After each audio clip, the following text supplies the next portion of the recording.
Right, so I am currently working on doing parts of my scout meeting. Sorry, I got late. I got to leave early, so I've just been kind of doing work for about the 4 hours, 5 hours since school. I was let out of school. Sorry, 4 hours.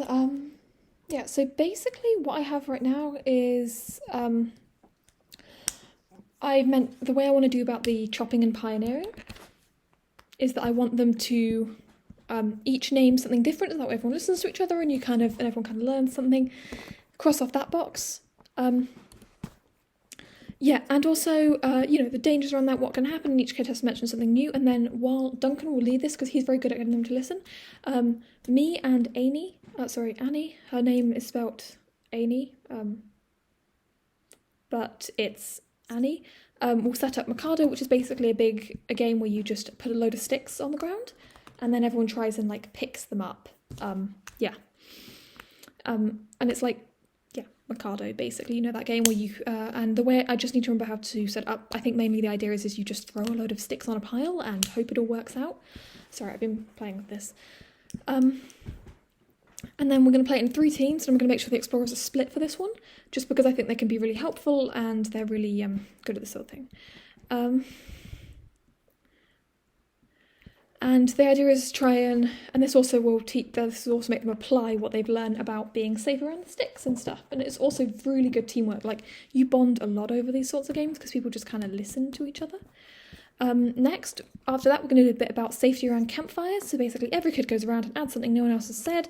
Duncan again will lead this, while me and Annie will then set up strings with sticks in the ground.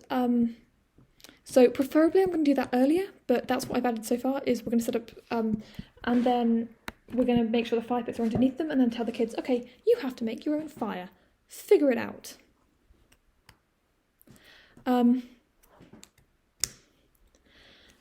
And also the thing here that I think is really important is that, sorry, I'm switching between 2 tabs at the moment, so my brain is a bit scattered.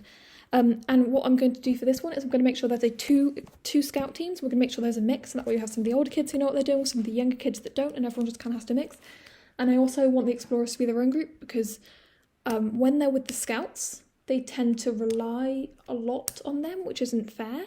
And I think they also really need to learn how to work together without me being there, because that's something we've really struggled with in the past, is that because I am constantly on it and I know what I'm doing, they rely on me to tell them what to do, and then they go and do it, instead of them taking initiative or trying to, know it or learn it themselves. So that's been a problem so far, so that's what we're going to work on. That's mostly about collaboration, is that while they're all very lovely people, sometimes it can be a bit difficult to get them to do something. So then the first to burn down their string wins. Once that happens, or once we're fed up, basically me, Annie and Wouter will all be wandering around just trying to help them out. I actually sent a message to our leader asking, do I need to bring any firewood? Because what I can always do is get a bit from here and haul it with me on the train. With the sticks, we're going to make sure, I'm going to do that before, and then basically the first one to burn down your string wins, and then we put it all together, make a big fire, and they roast marshmallows, because what I've been told is when they have a goal to work towards, they're a lot more efficient. So that's going to be our aim. Yes, so thank goodness for the half day. I've got a lot done. Anyway, thank you. See you later.